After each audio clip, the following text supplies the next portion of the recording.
उत्तर पश्चिम बंगोपसागर एवं संलग्न उत्तर ओडिशा पश्चिम बंग उपकूल लघुचाप क्षेत्रटी आज सकाळ 8:30 रे स्पष्ट चिन्हित लघुचाप क्षेत्र में परिणत होती जार सहित आसोसिएटेड अपर एयर साइक्लोनिक सर्कुलेशन किंबा घूर्णिबलयटी 7.6 किलोमीटर उच्चता पर्यंत व्यापी समुद्र पतन ठारू यह आगामी 2 दिन मध्य उत्तर ओडिशा एवं गांगेय पश्चिम बंग दे उत्तर पश्चिम दिग को गति कर संभावना रही जहाँफल कि आगामी 3 दिन पर्यंत आमर राज्य में वाइड स्प्रेड रेनफॉल एक्टिविटी रही संभावना रही heavy very heavy extremely heavy rainfall हमार संभावना रही आगामी 24 घंटा भितर राज्य में अधिकांश स्थान में हल्का मध्यम वर्षा रहा सहित प्रबल अति प्रबल वर्षा किसी स्थान में आउ गोटे कि 2टा स्थान में एक्सट्रीमली हेवी रेनफॉल हमार संभावना रही अनुगुल देवगढ़ संबलपुर बौद्ध और सोनपुर जिले में ता सहित प्रबल अति प्रबल वर्षा किसी स्थान होबार संभावना रही जमीक मयूरभंज केउंझर सुंदरगढ़ झारसुगुड़ा बरगढ़ बलांगीर कंधमाल रायगड़ा कोरापुट कटक नयागढ़ ढेंकानाल गजपति नवरंगपुर कलाहांडी खोर्धा पुरी जगतसिंहपुर खोर्धा पुरी रे मध्य अति प्रबल वर्षा होबार संभावना रही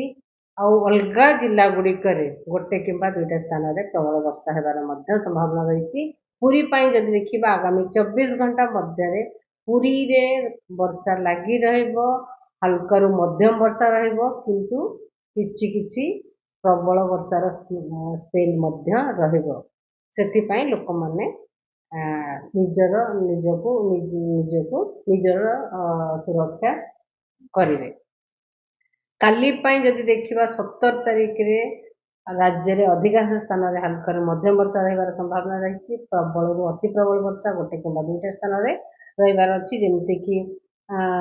बरगढ़ बलांगीर नुआपड़ा सोनपुर झारसुगुड़ा संबलपुर और सुंदरगढ़ जिले में अलगा जिला गुड़िक गोटे कि 2टा स्थान में प्रबल वर्षा होबार संभावना रही 18 तारीख रे राज्य में अनेक स्थान में हल्का मध्यम वर्षा सहित प्रबल अति प्रबल वर्षा होबार संभावना रही बरगढ़ झारसुगुड़ा सुंदरगढ़ बलांगीर बौद्ध और संबलपुर जिला सहित अलग जिला गुड़िक जमीक केउंझर मयूरभंज बालेश्वर देवगढ़ नुआपड़ा सोनपुर जिले में गोटे कि 2टा स्थान में प्रबल वर्षा रही संभावना रही 19 तारीख रे राज्य में वर्षा कमिबार संभावना रही बहुत परिमाण वर्षा कमिज किसी स्थान में हल्का मध्यम वर्षा रही कामा स्थान में कि गोटे 2टा स्थान में प्रबल वर्षा हो पाए जमीक मयूरभंज केउंझर सुंदरगढ़ झारसुगुड़ा और बरगढ़ जिले में 20 तारीख रे मध्यम वर्षा कम किसी स्थान में वर्षा हल्का मध्यम वर्षा हे तो गोटे कि 2टा स्थान में प्रबल वर्षा रही पारे मयूरभंज केउंझर और सुंदरगढ़ जिले में 21 तारीख 22 तारीख रे वर्षार परिमाण आहरी कमिज आउ प्रबल वर्षा होबार विशेष संभावना ना आगामी 3 दिन पर्यंत मत्स्यजीवी मानक वार्निंग जारी करा जायछि समुद्र अशांत रहिबो वर्षा सहित पवन पवन बेग 45 ରୁ 55 किलोमीटर पर आवर और झटका पवन 65 kilometre per hour port warning issue करा जायछि सिग्नल नंबर 3 होस्ट करा जायछि आगामी 3 दिन पर्यंत आटलिस्ट लोक मानक सावधान रहा पड़ो स्पेशली पूरी रथ यात्रा जो मैंने सब दर्शक मैंने जाइए निजको सावधान रखिए वर्षा पड़ स्लीपरी हबार बहुत चांस अच्छी पानी जमीबार अच्छी लोक से अनुसार सावधान मैडम जमीक वर्षा हम और 2 दिन अलरेडी भल वर्षा एबे केमती कौन रही माने केते प्रतिशत वर्षा बर्तमान जदि आमर पूरा राज्य देखा तेरे राज्य में पूरा अधिकांश स्थान में वर्षा रेकर्ड करा 2टी स्थान में एक्सट्रीमली हेवी रेनफॉल माने अत्यंत प्रबल वर्षा रेकर्ड करा जोटा कि आमर कटक जिले में बांकी ठारे रही 210 मिलीमीटर वर्षा अनुगुल ठारे रही 206 मिलीमीटर वर्षा ता सहित 10टी स्थान में अति प्रबल वर्षा रेकर्ड करा